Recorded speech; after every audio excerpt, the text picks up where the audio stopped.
ยอหัตถาวันตากราบนบตันตีเคารพคนฟังตั้งหลายญาติพี่น้องเปื่อนป้องสหายสาระบรรยายมีหลายบ่น้อยสิริธรรมกำเมืองจาริรำถ้อยขอเจิญฟังกอยตะครับอู้จวนมวนใจบ่ได้ลี้ลับสำเนียงเสียงอันละนาอนุรักษ์ไว้เรื่องของภาษาเจิญมวลประชาตกเหนือออกใต้เฮามาประกันทุกวันเฮือใดเวลา6 โมงเย็นเปิดวิทยุเฟซบุ๊กเฮือเห็นเนอจีบานเย็นนอเน่ามีหลายเลิศรถบททวนกวนเก้าจนเฮือละเมาเอาใจบ่น้อยตั้งโลกตั้งธรรมลำนำจ้าถอยมีลายลีลาสาระสิริธรรมกำเมืองเอิ้นจาวาทะสดับกันได้นานายอาตมาข้านั้นจักได้ขยายข้อความบรรยายมดใส่เพ่งป้อยเจิญฟังตะตัวเจ้าบัวกาบซอยบ่ฮือเสียอันเวลาขอเจิญฟังไปก่อนละนายเฮยขอยกมือ10 นิ้วถวายความนอบน้อมต่อองค์พระรัตนตรัยอันมีพระพุทธเจ้าเป็นที่ปึ้งอันประเสริฐของข้าพเจ้าอันมีพระธรรมเป็นที่ปึ้งอันประเสริฐของข้าพเจ้าอันมีพระสงฆ์เป็นที่ปึ้งอันประเสริฐของข้าพเจ้าขอถวายความเคารพมายังพระมหาเถระพระเถรานุเถระครูบาอาจารย์เจ้าทุกตนทุกองค์ขอเจริญพรมายังพุทธศาสนิกชนคนดีมีศีลมีธรรมทุกผู้ทุกท่านผู้ฟังรายการสิริธรรมกำเมืองโดยอาตมาภาพพระครูสิริธรรมบัณฑิตเจ้าอาวาสวัดมิ่งเมืองมูลตำบลพิชัยอำเภอเมืองจังหวัดลำปางอาจารย์ประจำวิทยาลัยสงฆ์นครลำปางมหาวิทยาลัยมหาจุฬาลงกรณราชวิทยาลัยวันนี้นำรายการสิริธรรมกำเมืองมาพบมาปะในเวลา6 โมงแรงจนถึง1 ทุ่ม1 ชั่วโมงก็เป็นเวลาใหม่ที่อาตมาภาพได้รับมอบหมายให้มาออกรายการสิริธรรมกำเมืองก็จากเดิมเมื่อคืนวันศุกร์เวลา2 ทุ่มถึง3 ทุ่มวันติดเวลา3 ทุ่มถึง4 ทุ่มก็เปลี่ยนใหม่ปรับใหม่อาจารย์ดร.พัชรียาฟองจันตาเปิ้นว่าช่วงนี้บ่มีไผออกรายการก็เลยนิมนต์รายการสิริธรรมกำเมืองมาออกรายการก็ขออนุโมทนากับผู้อยู่เบื้องหลังอาจารย์ดร.เอ็มก็ดีดีเจนัดก็ดีที่คอยลิงก์รายการสิริธรรมกำเมืองซึ่งออกอากาศที่วัดมิ่งเมืองมูลตำบลพิชัยอำเภอเมืองจังหวัดลำปางเปิ้นก็ลิงก์เข้าสู่สถานีวิทยุเครือข่ายคลื่นสีขาวเพื่อชาวประชาFM 106.50 เมกะเฮิรตซ์สถานที่ตั้งณวัดบนพศสถิตโดยท่านอาจารย์พระมหานพดลสุวรรณเมธีเจ้าคณะอำเภอวังเหนือผู้อำนวยการวิเลยสงฆ์นครลำปางเป็นผู้อำนวยการสถานีวิทยุและก็มีท่านอาจารย์พระมหาสมชาติชาตปัญโยคอยกำกับดูแลสถานคอยกำกับดูแลสถานีและนอกจากนั้นก็ได้รับเมตตาธรรมตั้งขึ้นสีขาวเพื่อชาวประชาจากท่านอาจารย์พระครูอภิวัฒนวิกรมรองเจ้าคณะอำเภอไดหล่อเจ้าวัดปากตังเจริญผู้อำนวยการสถานีวิทยุคลื่นสีขาวเพื่อชาวประชาเพิ่นก่อนรับลิงก์เพื่อฮื้อสถาตั้งภาคเหนือและก็สถาที่ฟังสถานีวิทยุทั้งภาคประชาชนภาคธุรกิจได้รับฟังรายการธรรมะดีๆในยามแรงไปพร้อมกันวันนี้ก็อากาศตอนนี้ก็ดีวันนี้ก็ที่ลำปางเฮานี่ก็ฝนตกวันค่ำตกหยุดก็ดีอยู่ดีมันบ่ตกแบบต่อเนื่องก็เสี่ยงต่อน้ำท่วมอยู่เหมือนกันก็ส่งกำลังใจเนาะไปยังพี่น้องเจ้าเมืองน่านโดยเฉพาะ พี่น้องเขตอำเภอปัวจังหวัดน่านซึ่งก็เป็นที่ภูมิลำเนาบ้านเกิดเมืองนอนของพระเดชพระคุณหลวงพ่อพระธรรมวชิโรดมเจ้าคณะภาค6เจ้าวัดวัดสังเวชวิทยารามเปิ้นก็มีภูมิลำเนาบ้านเกิดเปิ้นอยู่ที่อำเภอปัววันนี้ก็ทราบข่าวว่าตั้งแต่เจ้าน้ำฝนตกนักก็น้ำปลาไหลหลากน้ำท่วมก็สูงพอสมควรก็ขอให้น้ำนั้นได้มาแล้วก็ไปอย่างรวดเร็วให้แห้งแล้วก็เจ้าบ้านเจ้าจองก็ให้กลับมาใช้ชีวิตตามปกติมันก็อาจจะเป็นปกติของหน้าฟ้าหน้าฝนในช่วงฤดูกาลนี้ส่วนเฮาท่านทั้งหลายที่ปลอดภัยจากน้ำนี้ก็เฮาเกิดป้ากันทรงกำลังใจให้พี่น้องเจ้าไทยเฮาที่อยู่ทุกส่วนภูมิภาคที่ใดเปิ้นฝนตกนักน้ำท่วมเฮาก็ส่งใจไปหาเปิ้นหรือถ้าหากว่าเปิ้นมีการขอความช่วยเหลือบ่ว่าจะเป็นอาหารการกินวัตถุสิ่งของเฮามีเฮาก็ไปช่วยกันอย่างนี้น้ำปึ่งเรือเสือปึ่งป่าเฮาตั้งหลายก็ชื่อว่าเป็นเพื่อนมนุษย์ร่วมโลกด้วยกันเฮาเป็นคนไทยเฮาก็มีความเป็นเพื่อนซึ่งกันและกันคนที่วันนี้ก็เลยเกี่ยวกับเรื่องเปลี่ยนเรื่องเปลี่ยนกำเมืองล่ำไปเรื่องเปื้อนศรัทธาญาติโยมทั้งหลายในโอกาสที่เฮามาฟังรายการธรรมะจากครูบาอาจารย์กุตนกุองค์ก็เป็นธรรมะดีๆเป็นธรรมะของพระพุทธเจ้าเฮาก็เอามาส่องพอชีวิตพอส่องพอจิตส่องพอจิตส่องพอใจวันนี้ขอสุมาอภัยลิ้นปันกันเอาชีวิตของเฮาเนี่ยมาส่องพอธรรมะตัว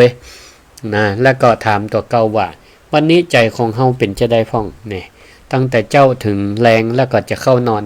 ใจของเฮาเป็นจะได้พ่องแล้วก็คนที่เฮาเดินอยู่ตัวนี้เป็นจะได้พ่องและที่สำคัญที่สุดคนที่เฮาห้องว่าเปื้อน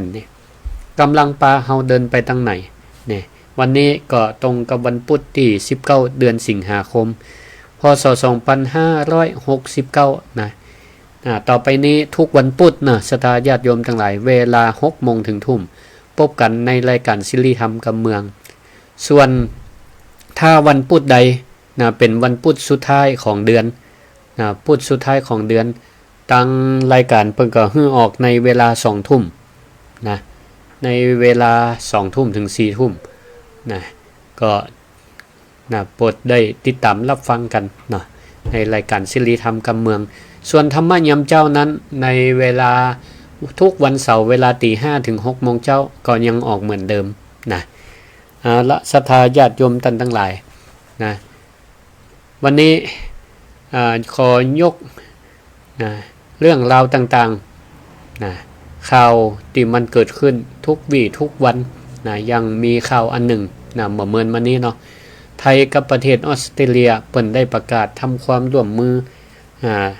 ในด้านการรับมือเรื่องอาชญากรรมข้ามชาติอาชญากรรมข้ามชาตินี้ก็มีหลายประเด็นแต่ที่ย่ำเป็นพิเศษก็คือภัยจากเครือข่ายภัยจากเครือข่ายการหลอกลวงออนไลน์และอาชญากรรมไซเบอร์ที่มีความสลับซับซ้อนมันตึงบ่หมดบ่เสี่ยงบางเทื่อก็ประเทศเพื่อนบ้านพ่องไปตั้งกลุ่มตั้งแก๊งคอลเซ็นเตอร์ยังกันก้าอยู่ประเทศเพื่อนบ้านเพื่อให้มันหลีกเลี่ยงกฎหมายบ้านเฮาโทรเข้ามาพ่องให้มันหลีกเลี่ยงเกี่ยวกับการควบคุมสัญญาณโทรศัพท์พ่องพวกนี้มันจ้องที่จะจู้เอาเงินเอาทองหมู่เฮาท่านทั้งหลายมันบ่ได้คำนึงอะไรยังบ่คำนึงว่าเฮานี่กว่าจะหามาได้แต่ละมื้อแต่ละวันจะหาเงินแต่ละบาทแต่ละสตางค์ต้องทำงานใจกำลังกายใจสติใจปัญญาหมู่นี่ก็ชอบชุบมือเปิบมาใจเทคโนโลยีในทางที่ผิดมาปลอมเสียง เป็นญาติพี่น้องพ่องหรือว่าจุหลอกลวงพ่องอย่างเขาบ่กี่สัปดาห์นี้วัดหนึ่งในจังหวัดแห่งหนึ่งแล้วกันเนาะก็ว่าโดนจุหลอกเอาสตุ้มสตังไปเนี่ยหลายทีหลายทางเฮาก็ต้องใจสติใจปัญญาพิจารณาดีๆนะในสมัยก่อนนี่ศรัทธาญาติโยมท่านทั้งหลายนะเฮานี่จะฮู้จักไผสักคนหนึ่งเนาะต้องได้หันหน้าหันตากันก่อนต้องได้คบหาได้ไปมาหาสู่กันเนาะคนจะมีเปื่อนสักคนหนึ่งนี่นะเฮาจะต้องฮู้จักคนนั้นได้ดีพอฮู้จักแผ่วป่อแผ่วแม่ฮู้จักแผ่วปีแผ่วน้องเหี่ยก่อนพุ่นน่ะแต่ในสมัยนี้ศรัทธาญาติโยมทั้งหลายยังบ่ตันหันหน้าเตื้อโทรมาละสร้างความคุ้นเคยฮัลโหลสวัสดีครับพี่ทำความคุ้นเคยพอโอ้กันไปกันมา 2-3 นาทีอันพี่ครับผมมีโอกาสลงทุนดีๆมาแนะนำล่ะพี่ใครมีสตังค์ใจแบบง่ายๆก็แบบเร็วๆง่ายๆก็ผ่านไป3 นาทีพี่ถ้าสนใจก็โอนมาได้เลยเนอะโอนสตังค์มาลงทุนกับผมได้เลยเนอะรับรองกำไรงามศรัทธาญาติโยมทั้งหลายถ้าความรวยเนี่ยมันง่ายขนาดนั้นเฮาก็คงบ่ต้องเขาก็คงบ่ตักมาหาเฮาอะเนาะมันก็รวยเหี่ยคนเดียวกะมันก็โลกออนไลน์นี่นะทำให้คำว่าเปื่อนเนี่ยเกิดขึ้นได้ง่ายบางพ่องละอ่อนเด็กละอ่อนเล่นเกมออนไลน์เนี่ยได้เปื่อนได้ฝูงกันย่อนในระบบออนไลน์ทั้งนั้นได้เปื่อนแบบง่ายๆบางแต่นี่มีเปิ้นห้องไว้อย่างก็เป็นแอปหากู้แอปหาเปื่อนเนี่ยมีปะละจักจวนกันเสร็จแล้วก็ฮู้จักกันโดยที่บ่ได้หันหน้าหันตากันมันเกิดขึ้นได้ง่ายนะแต่บ่ได้หมายความว่ามิตรหรือว่าเปื่อนแต้เนี่ยมันจะเกิดขึ้นโดยมานะเฮาก็บ่สามารถจะฮู้ได้ว่าเปื่อนที่เฮากำลังอู้อยู่เนี่ยมันจะเป็นเปื่อนมาแบบไหนเปื่อนแต้กะเปื่อนปอกหลอกกะเปื่อนเทียมกะเฮาสามารถฮู้ได้บางคนนี่มีเปื่อนใน Facebook โอ้หน้าขนาดเป็นหลักร้อยหลักพันหลักหมื่นก็มีแต่วันตีเวลาเฮามีความทุกข์นี่เฮาก็บ่ฮู้จะโทรหาไผดีบางคนนี่มีคนกดถูกใจเนี่ยเป็นพันเป็นหมื่นเป็นแสนกันยังมีเวลาเฮาทำกิจกรรมอย่างนี้มันก็จะมีคนที่คอยกดถูกใจเฮาหันก็ดีอกดีใจเนาะแต่ก็มาหันมีไผสักคนที่จะกล้ากับเฮาว่าเรื่องนี้เวลาเฮาจะทำมันอย่างสักอย่างบ่มีไผหรอกจะมาคอยห้ามปรามเฮาเรื่องนี้บ่ดีเงี้ยเน้อบ่ถูกเน้อบ่กวนเน้อเพราะฉะนั้นเนี่ยปัญหาของคนยุคนี้ศรัทธาญาติโยมทั้งหลายมันอาจจะบ่ใจว่าบ่มีไผคบแต่มันอาจจะเป็นว่าคบไผก็ได้ง่ายเกินไปอันนี้เนี่ยจะนำเฮาเข้าสู่ธรรมะของแรงบัดนี้จะเกี่ยวกับเรื่องการเลือกมิตรคิดให้ดีถ้าเดินคนเดียวเนี่ยมีศักดิ์มีสีมันจะดีกว่าเฮาเดินแล้วคบคนผ่านไปตัวศรัทธาญาติโยมท่านสาธุชนทั้งหลายก็ลองเกิดตามว่าชีวิตคนเฮาเนี่ยมันก็แปลกตอนละอ่อนนี่พ่อแม่ห่วงว่าโอ้ลูกจะไปคบไผตั้งใดเนาะแต่พอใหญ่ขึ้นมาเฮาก็มีภรรยาสามีภรรยาก็คอยห่วงระแวงว่าวันนี้เขาไปเตียวไปกับไผกลัวนอกใจเป็นต้นแต่พออายุนักขึ้นกลายเป็นว่าลูกหลานนี่กลับมาห่วงตัวเฮาตอนที่เฮายังหนุ่มหรือว่ายังเป็นเบ้าเป็นสาวหรือมีครอบครัวคนอื่นมักจะห่วงเฮา กังวลเฮาแต่ว่าเวลาเฮาอายุนักนะตอนหนุ่มเนี่ยเฮากังวลคนอื่นห่วงคนอื่นแต่เวลาเฮาอายุนักขึ้นลูกหลานก็มาห่วงเฮานะว่าโอ้พ่อแม่เฮานี่นะกลัวว่าจะเจือคนนะง่ายเจือกับหมู่อันอินเทอร์เน็ตที่มันตัก Facebook มาหาตักไลน์มาจุนี่นะถ้าศรัทธาญาติโยมท่านใดบ่จ้างก็ดีไปอย่างนะบ่จ้างเรื่องเทคโนโลยีสารสนเทศอย่างมื้อนี้เนี่ยก็ดีไปอย่างลูกหลานก็บ่ต้องได้เป็นห่วงเป็นหาแต่บางพ่องนี่ก็ก็ใครเฮียนฮู้เนาะมันเท่าทันโลกก็ดีแหมอย่างเพราะหยังถ้าดีเนี่ยมันจะฮู้จักกันแยกแยะว่าอันนี้เป็นการใจ AI ก็มาจุเสียงเป็นลูกเป็นเต้าเฮาก็จะมีสตินี่มันก็ดีคนละอย่างแต่เฮาก็จะไปเชื่อง่าย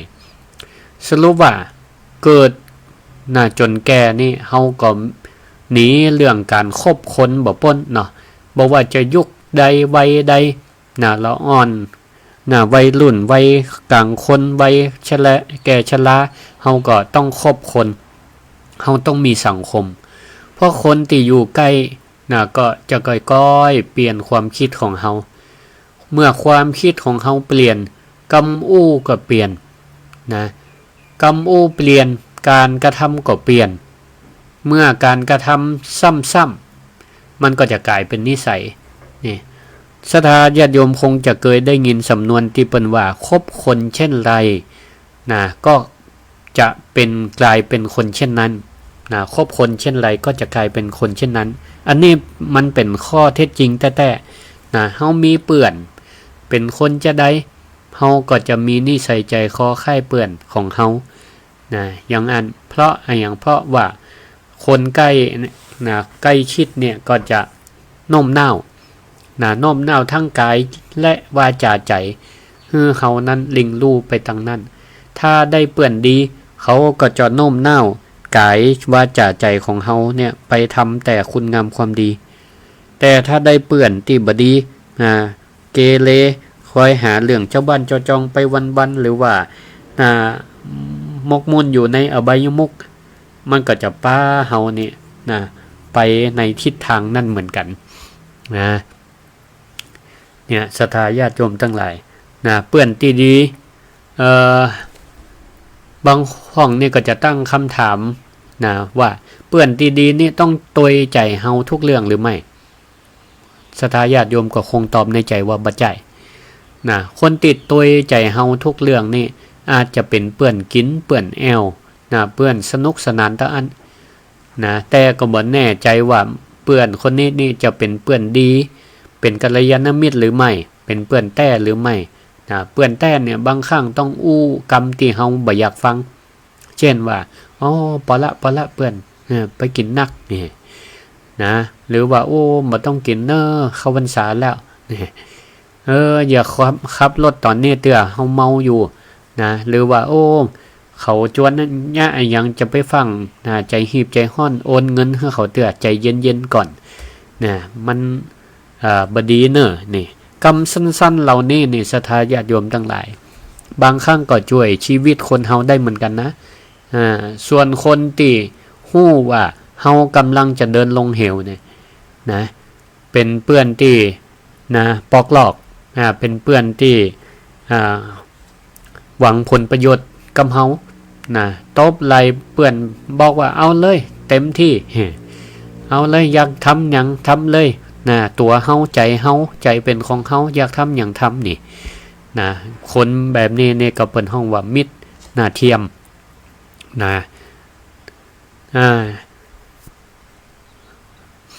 มันก็แทนที่มันจะเป็นเปื้อนเฮากลายเป็นพนักงานส่งเฮาจะลงเหวไปเนาะพระพุทธศาสนาเนี่ยบ่ได้สอนให้เฮาบ่ได้สอนว่าให้มีเปื้อนนักแล้วดีศรัทธาญาติโยมทั้งหลายแต่เปิ้นสอนให้ถามว่าเปื้อนนั้นมีคุณภาพจะใดพ้องจำนวนคนรอบตัวนี่บ่ได้รับประกันว่าจะทำให้คุณภาพชีวิตดีบางคนว่าเฮามีบริวารนัก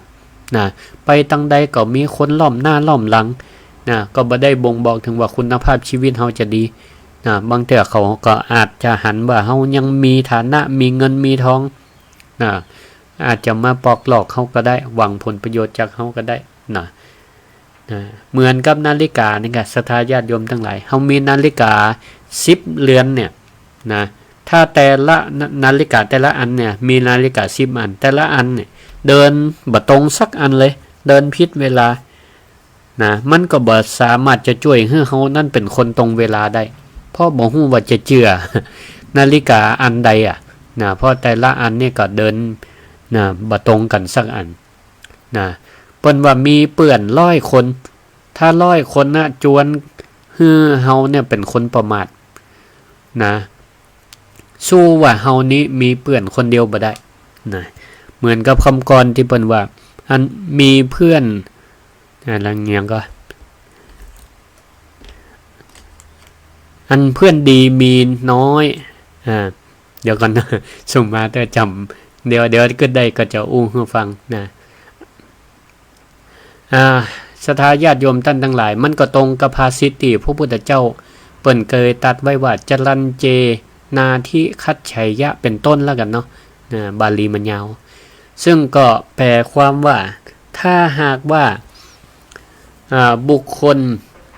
เที่ยวหาคนที่ดีกว่าตนหรือเสมอกับตนบ่ได้ก็ควรถือการเที่ยวไปคนเดียวให้มันมั่นคงกว่าเพราะว่าจะหาความเป็นเปื้อนในคนพาลนั้นหาบ่ได้นะพระคาถานี้พระพุทธเจ้าตัดในพระไตรปิฎกในพระธรรมบทซึ่งอาตมาก็ได้มีโอกาสสอนหนังสือนักเรียนเปิ้นเรียนแปลเนาะ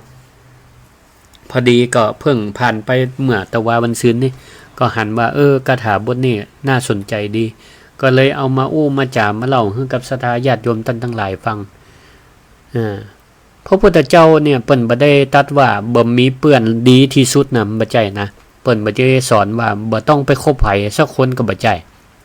แต่พระพุทธเจ้าเปิ้นตัดไว้ตามลำดับว่าถ้าเฮาปะคนดีกว่าเฮาเนี่ยเปิ้นว่าให้คบนะถ้าเฮาปะคนที่ดีกว่าเฮานี่ให้คบถ้าเฮาปะเปื้อนที่เสมอกับเฮาในทางที่ดีปาเฮาในทางที่ดีเปิ้นว่าก็ให้คบแต่ถ้าเฮาบ่ปะนะถ้าเฮาบ่ปะสองประเภทนี้ก็บ่ควรจะเอาความกลัวความเหงาไปแลกกับการคบคนที่จวนเฮาลงสู่ที่ต่ำเพราะว่าคนจำนวนมันน้อยยอมตัวเก่านี่ยอมตัวเก่าทำลายตัวเก่าโดยบ่ฮู้ตัวไปคบคนอื่น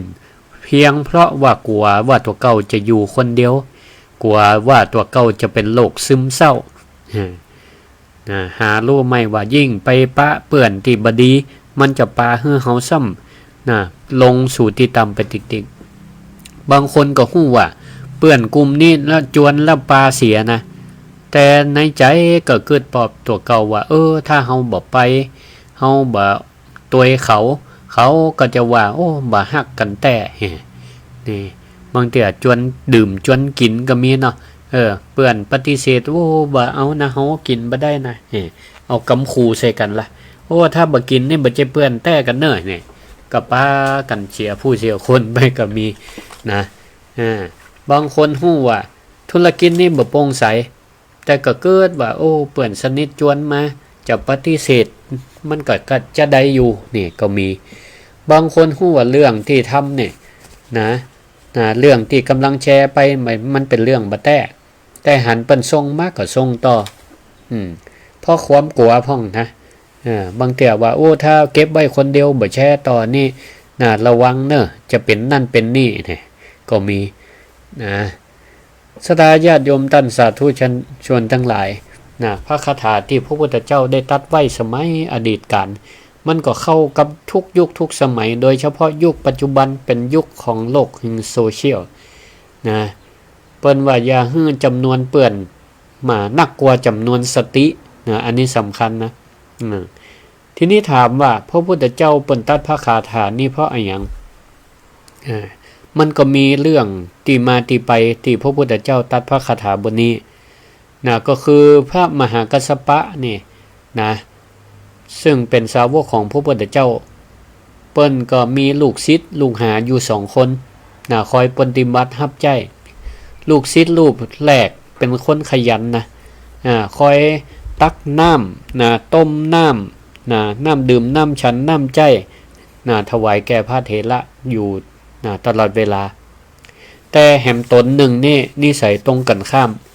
นะเอาเปรียบเปิ้นเวลาเปื่อนนะ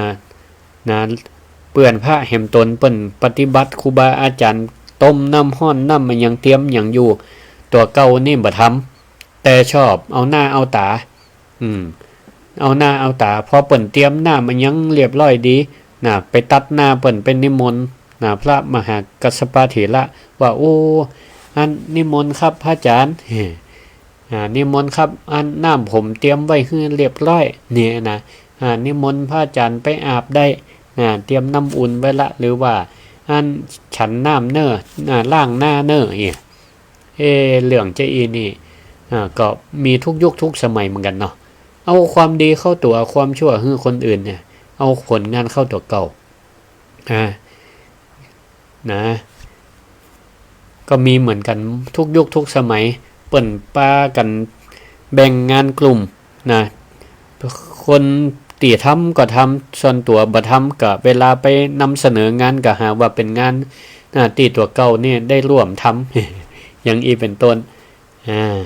ทั้งตีเปื่อนเปิ่นโอ้หำลุงหำค่ำเนี่ยพอดึกพอเดินก็มีอันเนี้ยวันหนึ่งนะ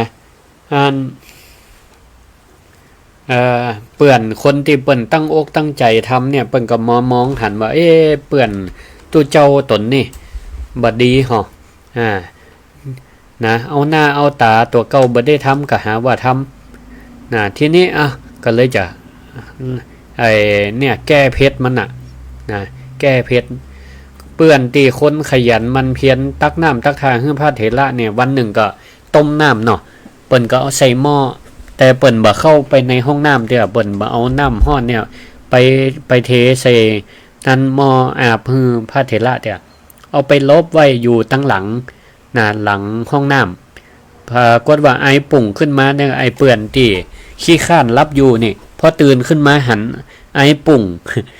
ตีอันห้องน้ำก็เข้าใจว่าเปื่อนนั่นไปตักน้ำเตรียมไว้ละก็ฟังไปหาพระมหากัสสปะไปรายงานเหมือนเสนอหน้าพระอาจารย์ครับผมได้ต้มน้ำอาบเตรียมพระอาจารย์ไว้ละในห้องน้ำนิมนต์พระอาจารย์ไปอาบได้เลยครับนี่เหรอพอพระมหากัสสปะเข้าไปในห้องน้ำกับมีกับหม้อเป่าเพื่อก็เลยถามว่ามีไหนน้ำที่ว่าต้มไว้รอแล้วไว้เรียบร้อยไอเปื่อนขี้ข้านนี่มาหันหม้อเป่าโอ้ตายละโดนไอ้นั่นแกล้งละก็เลยแก้ตังแก้ตัวไปว่าขอสุมาเตอะท่านอาจารย์ครับผมก็กั้นบอกให้เปื่อนไอคนเนี้ยว่าเตรียมน้ำไว้เดี๋ยวจะไปนิมนต์พระอาจารย์มาก็ต้มไว้ด้วยกันเป็นว่ามันเอาไปใจเหี้ยก็น่ะ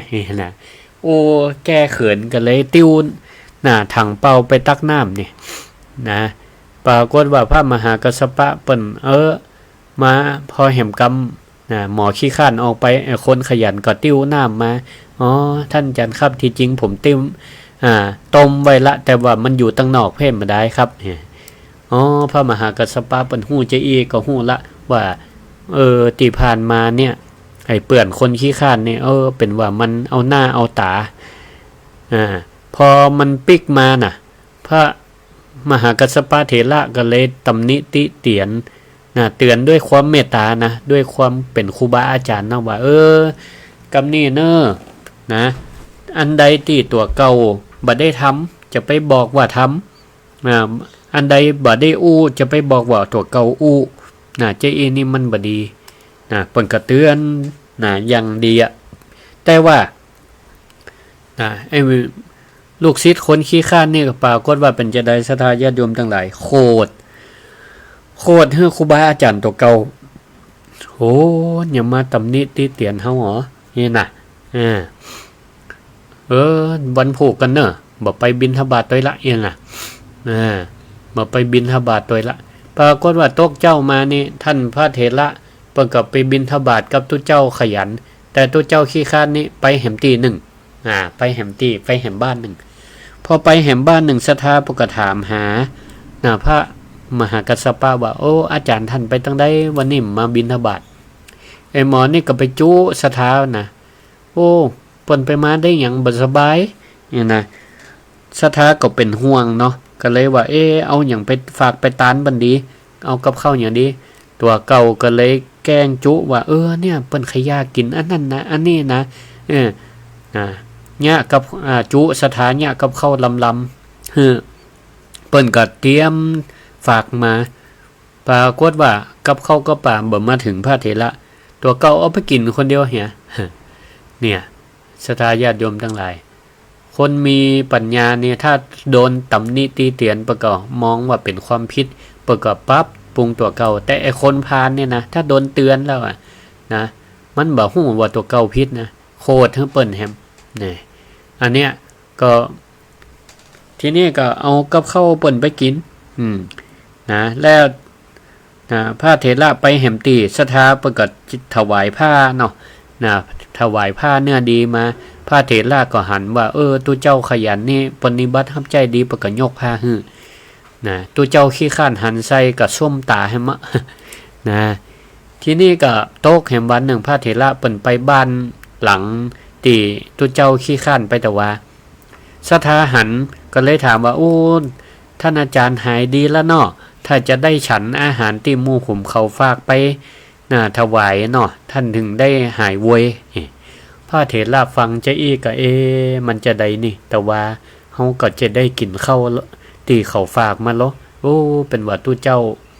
ลูกศิษย์เฮานี่มันมาเอากับเข้ามาถวายแล้วนี่เปิ้นกับปากพอปิกไปกับไปตำนี้ตู้เจ้าตนนี้แหม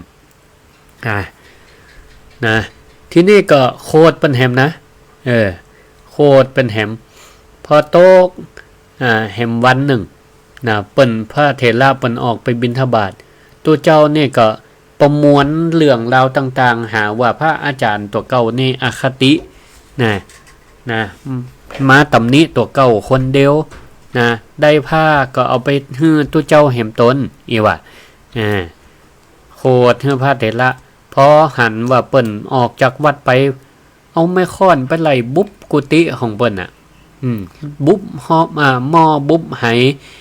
เอาไฟจุดเผากุฏิของเปิ้นจนกุฏิพอหมอดพอไหม้แล้วที่นี่ก็ความทราบถึงพระพุทธเจ้าตัวเจ้าตัวหนึ่งก็ไปเล่าเหตุการณ์นี้ให้ฟังเนี่ยพระพุทธเจ้าเปิ้นก็เลยตัดพระคาถาติได้ว่าไปตะเกียเนี่ยนะว่าถ้าว่าเฮาเนี่ยไปเสาะแสวงหาคบคนถ้าหากว่าคนบ่ปะคนตีดีกว่าเฮาหรือว่าบ่ปะคนตีเสมอกว่าเฮาก็บ่ต้องเตียวไปกับเขาละบ่ต้องเตียวกับคนพาลละสู้เฮาเตียวคนเดียวดีกว่านี่อันนี้พระพุทธเจ้ากำลังสอนในเรื่องนี้ก็บ่พอแต่นั้นมันมีเรื่องในอดีตแหม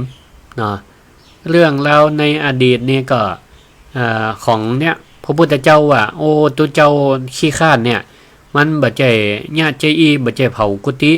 พระมหากัสสปะเป็นครั้งนี้ครั้งแรกในอดีตชาติก็มันก็ญาติใจมันไปเกิดเป็นลิงตัวเจ้าขี้ข้านนี่ไปเกิดเป็นลิงส่วนพระมหากัสสปะนี่ไปเกิดเป็นนกไปเกิดเป็นนกอยู่ในป่าหิมพานต์พุ่นนกนี่ก็แปลงหังจับอยู่บนก็ไม่วันหนึ่งฝนตกหนักเนาะลิงตัวมีลิงตัวหนึ่งมันก็เปียฝนห้ำฝนมาแล้วก็มาโลบอยู่ปื้นก็ไม่หั่นซึ่งก็มีนกจับอยู่ตังบน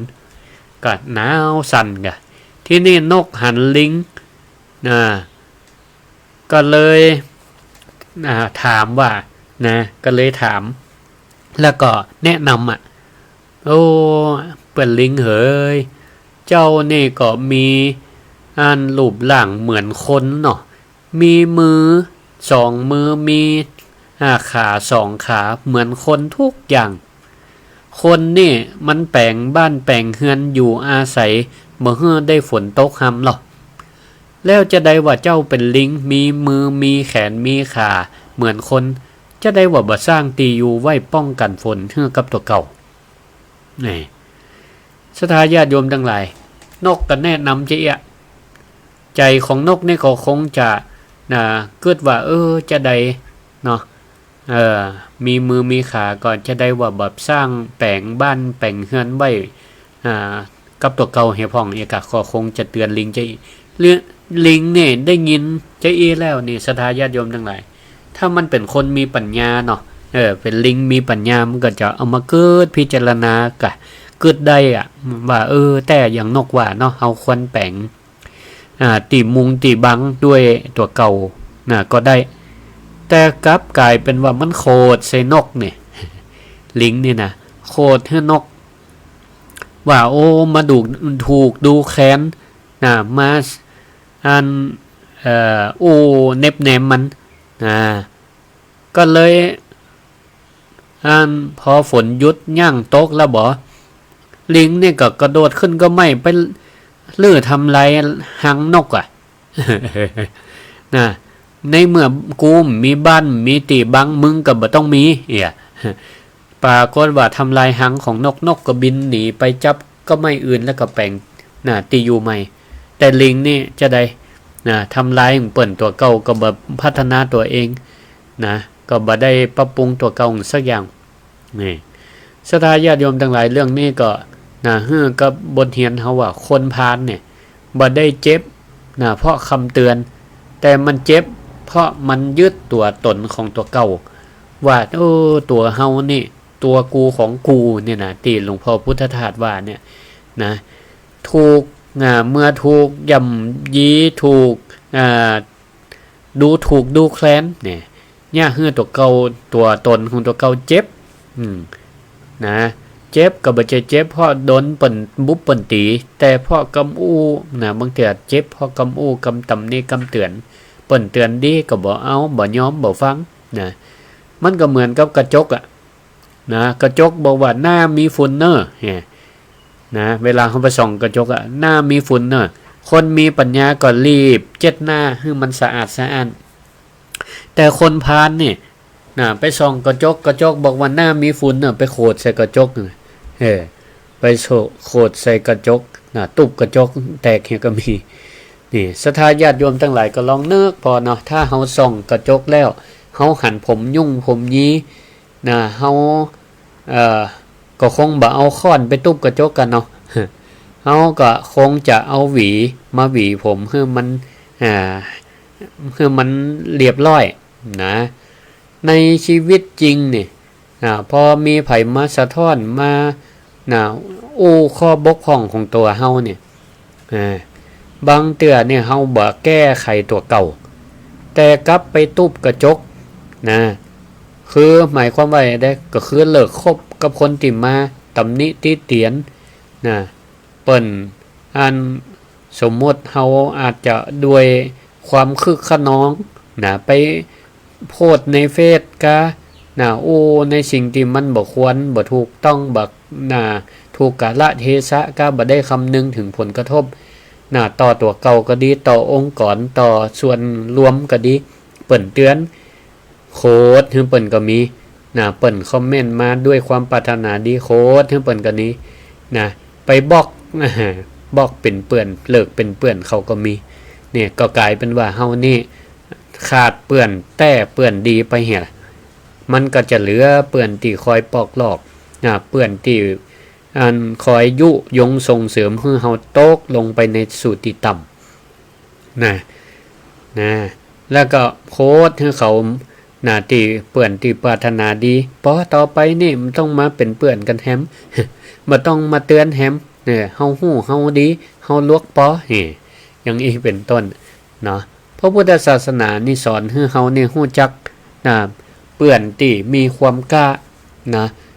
เป็นกระจกแห่งปัญญาเปื่อนที่ดีนี่บ่ได้มีหน้าที่ที่ทำให้เฮาสบายใจทุกครั้ง แต่ต้องช่วยให้เฮาเนี่ยเป็นคนดีขึ้นมีสติขึ้นมีปัญญาขึ้นกะอันนี้ถือว่าเฮาได้เปื่อนดีนะศรัทธาญาติโยมทั้งหลายมาถึงตรงนี้เนี่ยเฮาก็ต้องถามว่าคนพาลคือคนที่เรียนหนังสือน้อยก็บ่ใช่คนพาลคือคนตุกข์คนยากก็บ่ใช่คนพาลคือคนที่บ่จ้างบ่เก่งก็บ่ใช่ในภาษาธรรมเนี่ยคำว่าคนพาลเนี่ยนะปาโลเนี่ยนะถ้าคนพาลเนี่ย คือคนที่คิดชั่วพูดชั่วทำชั่วนี่นะแนะนำไปในทางที่ชั่วนี่อันนี้เป็นห้องว่าคนพาลนะแต่ในทางตรงกันข้ามคนที่บ่ได้เรียนอย่างสูงแต่ว่าเป็นคนซื่อสัตย์มีเมตตาหูผิดหูชอบหูอย่างควรทำอันอย่างบ่ควรทำอันนี้เป็นห้องว่าเป็นคนเป็นกัลยาณมิตรนะเพราะฉะนั้นเนี่ยศรัทธาญาติโยมท่านทั้งหลายนะวันนี้เฮาก็มามาจานะแนะนำนะเกี่ยวกับการแนะนำคนที่เฮาจะยืดว่าเป็นเปื่อนเป็นฟูงกันได้เนี่ยนะเปิ้นพระพุทธเจ้าก็พิจารณาว่าเปื่อนคนนั้นนี่นะต้องดีกว่าเฮานะหรือว่ามีศีลนะมีสมาธิมีปัญญาเสมอกว่าเฮานะเปิ้นห้องว่าถึงจะปาเฮาเนี่ยไปในสู่ความเจริญก้าวหน้าได้เฮาก็สามารถเดินไปด้วยกันได้แต่ถ้าบ่ดีกว่าเฮาปาเฮาไปในทางเสื่อมก็บ่ควรจะคบสู้เฮาเดินคนเดียวดีกว่าอย่างนี้เนาะถ้าเฮาฟังธรรมแล้วหันแต่คนอื่นแสดงว่าไฟฉายธรรมะนั้นมันหันไปผิดต่างต้องหันกลับมาดูตัวเก่านะก็ขอสรุปคนที่เฮาควรระวังในการคบหาเนี่ยด้วย4อย่างด้วยกันศรัทธาญาติโยมทั้งหลายคือ1ถ้าจวนฮื้อพิษจวนฮื้อพิษฮู้ว่าพิษยังจวนฮู้ว่าเสียก็ยังยุอยู่ฮู้ว่าอันตรายก็ยังพลักอยู่อันนี้เป็นคนที่เฮาควรระมัดระวังคนประเภทที่2ก็คือปิดบังความเป็นจริงปิดความจริงเวลาเฮาทำผิดก็บ่เตือนก็บอกว่าโอ้เป็นหยังไผๆก็ทำกันอันนี้เป็นห้องว่าเปื้อนที่ปิดความจริงอันนี้คือบ่จริงใจก็บ่ควรคบ3คิดแต่เอาผลประโยชน์คิดแต่เอาผลประโยชน์โดยเฉพาะผลประโยชน์ส่วนตัวตอนเฮามีผลประโยชน์ก็อยู่ใกล้แต่ถ้าเฮาบ่มีผลประโยชน์ตัวเขาบ่ได้รับประโยชน์หยังตัวเนี่ยหายบ่มาใกล้มาบ่ใกล้บ่มาใจส่วนประเภทที่4ละเฮาไว้กับผลของการกระทำละเฮาไว้กับผลการกระทำอย่างเช่นปากันยกมูตีกันเนี่ยตัววิ่งไว้กว่าละเปลี่ยนละเปลี่ยนปล่อยให้เปลี่ยนนั่นรับชะตากรรมโดนเขาลุมคนเดียวกะโดนตำรวจเปิ้นยับคนเดียวกะอย่างนี้เป็นต้นนี่อันนี้บ่ดีตอนจวนทำนี่มีหลายได้แต่พอเกิดเรื่องนี่มารับผิดชอบพอตำรวจถามเปื้อนหายไปไหนหมดอันเนี้ยก็บ่ดีตอนที่เฮา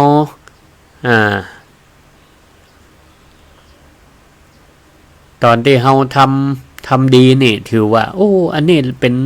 ป็นหมู่เฮาทำความดีความชอบอันนี้เป็นของหมู่เฮาแต่พอทำเรื่องบ่ดีเป็นเรื่องของมึง เฮาไม่เกี่ยวเนี่ยอย่างนี้เป็นต้นเพราะฉะนั้นเปื้อนตีแท้จริงแล้วเนี่ยบ่ได้พิสูจน์ตอนที่ตอนไข้หัวตอนดีใจบางครั้งพิสูจน์ตอนที่เขากล้าที่จะห้ามเฮาแนะนำเฮาด้วยความปรารถนาดีต่อกันด้วยความปรารถนาดีต่อกัน สมมติว่าเฮานี่นะจะเดินทางขึ้นดอยนะถ้ามีคนเดินกับเฮา3ประเภทคนที่1เดินสูงกว่าเฮานะเขาฮู้เส้นทางฮู้ว่าตัดใดอันตรายฮู้ว่าตัดใดควรหยุดควรยั้งนะคนอย่างนี้คือคนที่พระพุทธเจ้าว่าเป็นคนที่ประเสริฐกว่านะเฮาควรเดินตัวควรคบตัวแต่ถ้าเฮาปะคนประเภทนี้จะไปอิจฉาเปิ้นเฮือเฮียนฮู้นะวิธีการของเปิ้นนะดีกว่าเฮานะฮือเฮาเนี่ยอดทนเฮียนกับเปิ้นนะถ้าเขาดีกว่าเฮาเรื่องศีลฮือเฮียนฮู้จักเปิ้นถ้าเขาดีกว่าเฮาเรื่องการงานก็ฮือเฮียนฮู้จักเปิ้นมีความอดทนนักกว่าเฮาก็ฮือเฮียนฮู้จักเขาอย่างนี้เป็นต้นนะส่วนคนที่2นะเดินระดับเดียวกับเฮานะอันนี้ก็ถ้าเป็นคนที่ช่วยกันกึดช่วยกันเตือนนะล่มแล้วก็ลุกไปด้วยกันช่วยพยุงเฮานะตอนที่เฮานั้นล่มลุกคุกคานกันหรือว่ามีความทุกข์ก็พร้อมจะเคียงข้างไปกับเฮาอันนี้เปิ้นว่าพระพุทธเจ้าว่าเป็นบุคคลที่เสมอกับตนนะก็ควรคบนะควรเดินร่วมทางด้วยกันได้นะมันจำเป็นต้องเก่งกว่าแต่ก็บ่ได้ชุดเฮาให้มันต่ำลงนะส่วนประเภทที่3นะอันนี้บ่ดีปลาเฮาเดินลงเหวพิษตางไปนะแล้วก็หาว่าเป็นตังลัดอย่างนี้เป็นต้นนะอันนี้นี่บ่ดีเนาะก็ปลาให้ชีวิตของเฮานี่ตกต่ำไปใจติ๊กๆนะพระพุทธเจ้าเปิ้นเลยเตือนว่าถ้าต้องเลือกระวังจะต้องเตียวกับคนสุดประเภทสุดท้ายนี่พระพุทธเจ้าว่าสู้เฮาเตียวคนเดียวดีกว่าเฮายังฮู้จักเตือนตัวเก่าได้มีตัวเฮาเนี่ยเป็นเปื้อนตัวเก่าเฮายังฮู้จักใจสติฮู้ผิดฮู้ถูกได้นะละก็วันนี้ได้ได้จ๋านะเกี่ยวกับการเลือกคนที่จะเดินร่วมทางด้วยเฮาเนาะก็ไผฟังตั้งใดจะโทรเข้ามาในรายการสิริธรรมกับเมืองเปิดไมค์นะ064 949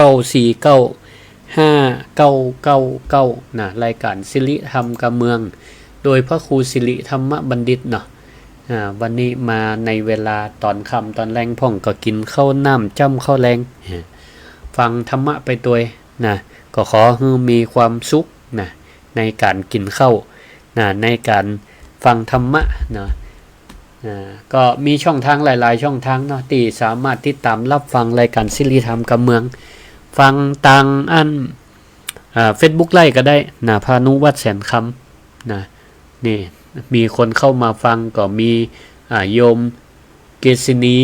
นะอนุโมทนาเนาะโยมสุรินทร์เตชะกันเม้งเมืองรถม้านะโยมสง่าลุ่มแม่น้ำวังโยมแม่ไพลินจันทวงศ์โยมบัวคำกันจินะนะโยมแม่เพ็ญศรีสุทธะเนี่ยอันนี้บ้านกาดโป่งนะโยมนันทวดีนะชัยยานะเปิดไมค์นะใครจะโทรก็โทร064 949 5999นะเดี๋ยวก็ใกล้จะหมดเวลาแล้วก็ทุ่มเกิงก็จะไปสอนบาลีออนไลน์ครับนะไฟว่าสบายอย่างตู้นี่มันใจเนอะเมื่อวันก็ไปสอนหนังสือนะมันแรงมากก็ซ้อธรรมะของพระพุทธเจ้ามาเปิดคือมาฮือสถาฟังเจริญปอนเปิดไมค์แล้วสาธุแม่แก้วเจ้าแม่ฟังอยู่เด้อฟังอยู่นอเขาแรงแล้วโอ้ปอได้เด้อธรรมะเปิดวันนี้เข้าใจดีเด้อสาธุเจ้าขอบคุณหลายเจ้าแม่เป็นกำลังใจเด้ออยู่ดีมีสุขภาพแข็งแรงเด้อจ้าเจริญปอนจ้าเจริญปอนไรจ้าพระครูเจ้าแม่ยังในเรียนกันต่อวังเหนือแหละเจ้าฝนตกก็ตั้งปุ้นชัดเจนดีเนาะฝนตกก็เจ้าก็94เจ้า94สาธุชัดเจนดีขอบคุณหลาย จ้ากำลังใจพระครูเนอะขอบคุณเนอะอยู่ดีมีสุขจ้า2 สายผ่านไปนี่เจริญปอนพระเจ้าโอ้แม่น้อยเจริญปอนเปิดแล้วบ่ได้โทรหามันแล้วก็บ่ได้ออกเหมือนกันน่ะตอนแรงอ่ะจ้าวันนี้ได้ออกเดี๋ยวบ่ได้ยินออกว่าได้อันการหลายไปหั่นไปนี่วันนี้ว่างละน่ะจ้าขอบคุณเด้อที่โทรหากันไม่โทรหาไม่เป็นกำลังใจนะสาธุขอบคุณเด้ออยู่ดีมีสุขเจริญปอนเจ้าแก่บริษัทเจ้าท่านพระครูแม่สุกแก้วบ้านศิลาพรบ้านโฮงหลับปูนเด้อสาธุติดตามเจ้าเพื่อนดีเพื่อนหายมันถึงมีนี่หมดเนาะแม่นละสาธุเอาแต่เลือกเอาคนที่หวังดีต่อเพื่อนถึงว่าเพื่อนขินดีนะเพื่อนจับนิดหน่อยสาธุเจ้ากับไอ้จ๋าชัดเจนดีนะเจริญปอนเจ้าไปดูเจ้าแม่ยังแม่น้อมตะจางยังหนองล่องเจ้าละปูนเจ้าฟังขึ้นได้ห้วยตองซักนะกะเจ้าห้วยตองซักเจ้าชัดเจนดีขอบคุณหลายเจ้าสาธุเจ้าได้สาระอยู่เนาะเจ้าดีอยู่ดีมีสุขเนอะขอบคุณหลายเจริญสุขขอบคุณหลายพ่องก็โทรมาจนกันกระโทรใหม่เจริญปอนสาธุเจ้าแม่สมบูรณ์เจ้าไอ้สาเจ้าอาจารย์สาธุฟังอยู่เนาะเจ้าหังอยู่ได้ยินกันหลายวันแล้วว่ายังว่านะติดภารกิจวันนี้ว่างละขอบคุณหลายเนอะติดตามเจ้าเป็นกำลังใจมีสุขอยู่ดีมีสุขเจริญปอนเจ้าแม่สาเจ้าฐานพระครูเจ้าแม่มาลัยปะไข่ใจเจ้าสาธุขาประจำแม่ก็ฟังกูตูนกูโอ้แต่บางครั้งก็แม่ก็ไม่ได้โทรไปเนาะฟังแล้วก็สบายใจดีเนาะท่านพระครูเนาะดีละสาธุมีธรรมะเป็นเพื่อนดีละเน้อเจ้าแม่เป็นกำลังใจให้กูตูนกูโอ้เจ้าเนาะอยู่ดีมีสุขสาธุเจริญพรสาธุเจ้ามีธรรมะเป็นเพื่อนนี่ไม่ต้องกังวลเนอะธรรมะนี่ปาคือเฮานั้นขึ้นไปที่สูงไปติ๊กบ่มีปลาลงเหวลงไปตังใดธรรมะของพระพุทธเจ้านี่ถือว่าเป็นธรรมะที่พระองค์ทรงตรัสรู้ชอบโดยพระองค์เองแล้วก็เป็นธรรมะที่นำสู่ในทางที่ดีทั้งนั้นศรัทธาญาติโยมท่านสาธุชนทั้งหลายก็เปรียบเหมือนเฮามีเปื่อนดีเดินร่วมทางเอาละหมดเวลาหมดขอลวดลาศรัทธาไว้เพียงเท่าอีเนอะขอบคุณทุกสายที่โทรมาให้กำลังใจวันพุธหน้ามาปะกันใหม่ส่วนรายการธรรมะยามเจ้าก็ทุกวันเสาร์ 5:00 ถึง 6:00 เจ้าก็ติดตามรับฟังกันก็ขอให้อยู่ดีมีสุขอายุมั่นขวัญยืนอายุวันโนสุขังพลัง